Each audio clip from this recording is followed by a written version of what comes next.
Di awal film, kita diperlihatkan seorang perempuan yang sedang asik rebahan di jalanan sepi, dan seorang pria menghampirinya. Bukannya nolong, pria ini malah ngomong, "Halo, orang lagi tidur malah dihalu-halu. Ada masalah apa sih, Pak?" Setelah ngeliat tubuh Simba yang penuh luka, si Om nawarin manggilin ambulans. Karena Simba nggak mau diajak ke rumah sakit, si Om akhirnya bawa mbak-mbak ini ke rumahnya karena kasihan dia tidur di tengah jalan sendirian. Di rumah si Om yang bernama Seligman, si cewek bertanya mengapa ada kail pancing yang terpasang di dindingnya. Mungkinkah ini pesugihan mancing mania mantap? Setelah si Om yang menjelaskan mengenai hobinya yang suka mancing mania mantap, si Om kembali bertanya ke si cewek yang bernama Joe, kenapa dia tiduran di jalan dalam keadaan bonyok dan penuh luka. Akhirnya, Joe memulai dengan cerita yang amat panjang. Yakni diawali dengan cerita saat Joe baru sadar akan keberadaan vaginanya di usia 2 tahun. Joe ngaku sudah menjadi nymphomaniac atau maniak seks sejak usia itu. Anjir, saya 2 tahun masih makan lumpur, Bapak. Bagian awal dari cerita ini ditunjukkan dalam filmnya sebagai chapter pertama dengan judul Pemancing yang Sempurna. Joe menceritakan bahwa ia dan temannya, B, sejak kecil senang dengan kegiatan yang bandel.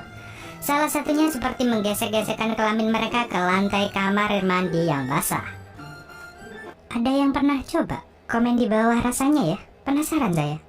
Di usia SMA, Joe paling senang dengan pelajaran olahraga. Ia senang memanjat tali dan bergelantungan di atas tali, dan merasakan sensasi gesekan tali pada bagian itunya. Itu kenapa sih talinya goyang-goyang anjir? Ah, pasti hantu. Seligman kemudian membandingkan perilaku seksual masa muda Joe dengan kail pancing serangga yang menempel di dinding. Ia menjelaskan bahwa kail serangga itu menyerupai nymph atau larva serangga. Ia mengumpamakan kehidupan masa muda Joe sebagai bentuk larva serangga yang baru menetas, di mana layaknya ulat menjadi kupu-kupu.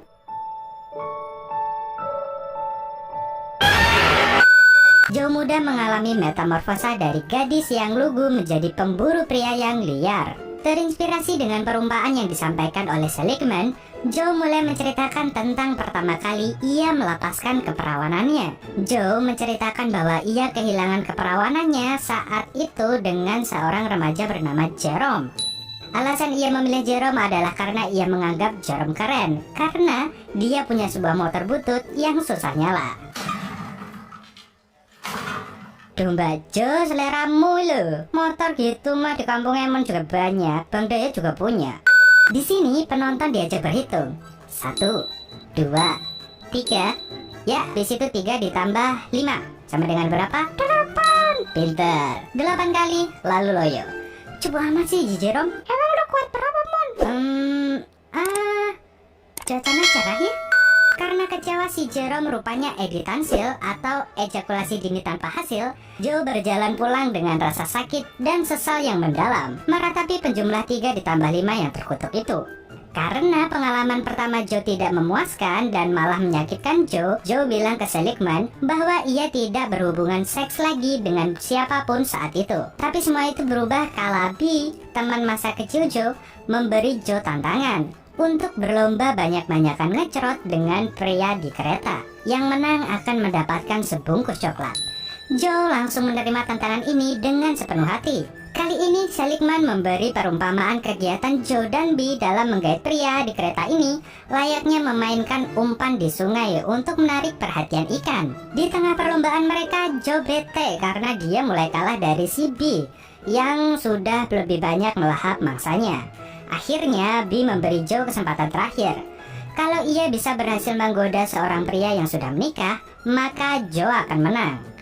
Dengan daya tariknya dan kemampuannya membaca hasrat lelaki, Joe berhasil memaksa pria yang sudah menikah itu untuk mau dipuaskan. Bok saya juga mau mbak. Dan berakhir dengan belepotan. Netes. Dan akhirnya Joe yang memenangkan sebungkus coklat itu. Lumayan lah ya buat pencuci mulut, mbak. Selanjutnya, kala Seligman menghidangkan sebuah roti kepada Joe. Joe mengomentari perihal makan roti dengan garpu. Peristiwa ini mengingatkan pada bagian ceritanya yang lain. Dari sini, film memasuki chapter yang kedua yang berjudul Jerome.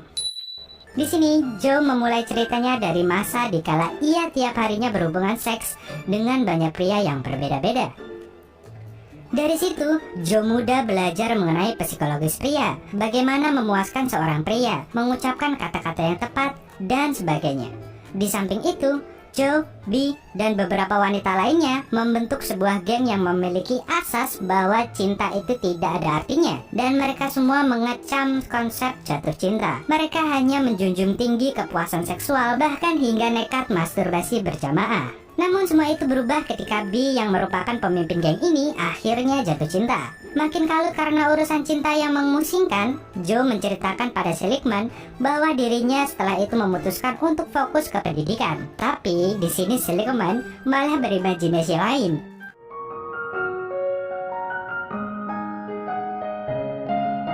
Alah, dasar om-om mesum. Usai fokus ke pendidikan, Joe melamar pekerjaan sebagai sekretaris di sebuah perusahaan percetakan. Joe sontak kaget karena rupanya bos dari perusahaan itu adalah orang yang pertama kali merenggut keperawanannya, yakni Bandayat, bukan Jerome. Jerome tampak senang melihat Joe dan menunjukkan ke sekeliling kantor. Sang sekretaris kantor memandang mereka berdua dengan pandangan sinis dan cemburu. Tampaknya Jerome masih penasaran dengan Joe. Di dalam lift, Jerome mencoba menyosor bibir Joe. Namun Joe menghindar. Kasihan Jerome. Kesal akan hal ini, Jerome balas dendam dengan menyuruh Joe dengan sesuka hati di kantornya. Tidak mau kalah, Joe membalasnya lagi dengan cara yang lebih ekstrim. Ia meniduri semua pria di kantor itu, kecuali Jerome. Hal ini tentunya membuat Jerome makin keki. Tapi seiring waktu berjalan, Joe mulai menaruh rasa pada Jerome. Layaknya sejoli di masa lampau, Joe menulis sebuah surat cinta untuk Jerome. Tapi ketika hendak menyerahkan surat cintanya ke ruangan Jerome, Joe kaget karena Jerome tidak ada di sana. Rupanya selama ini Jerome hanya menggantikan pamannya yang sakit. Pamannya menjelaskan pada Joe bahwa Jerome pergi kabur untuk menikah bersama sekretarisnya.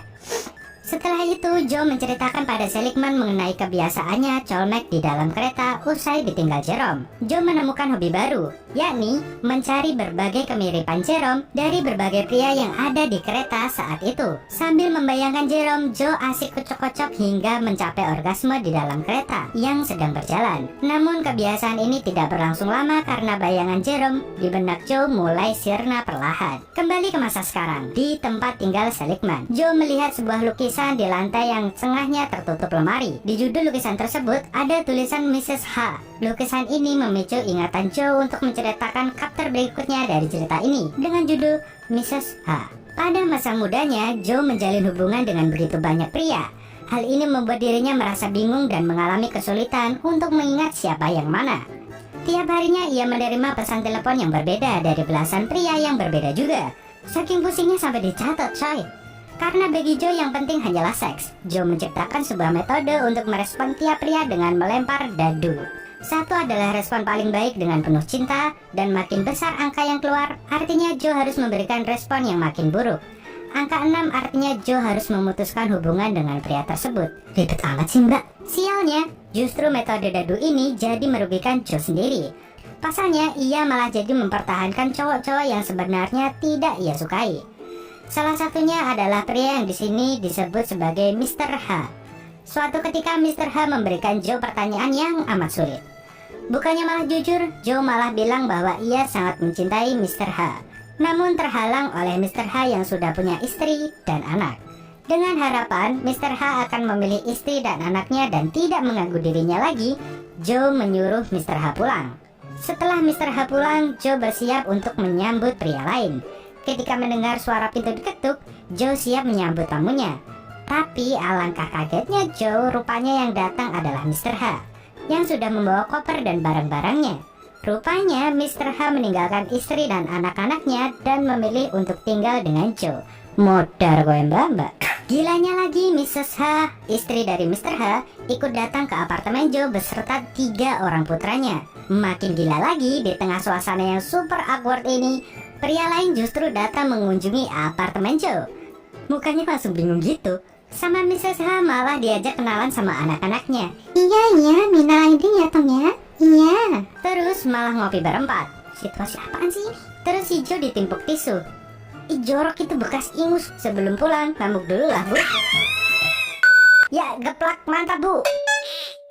Ketika Seligman bertanya soal kejadian tersebut, Joe dengan santai menjawab bahwa kejadian itu tidak ada pengaruh sama sekali dalam hidupnya. Saat hendak melanjutkan ceritanya pada Seligman, Joe melihat sebuah buku di meja dan bertanya pada Seligman mengenai buku tersebut.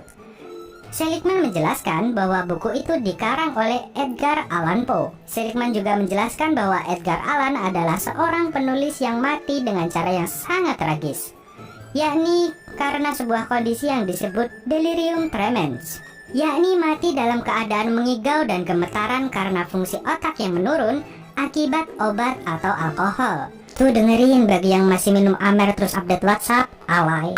Mendengar cerita Seligman, Joe seolah-olah mendapatkan ilham untuk melanjutkan ceritanya. Berikutnya cerita Joe memasukkan chapter keempat dengan judul Delirium.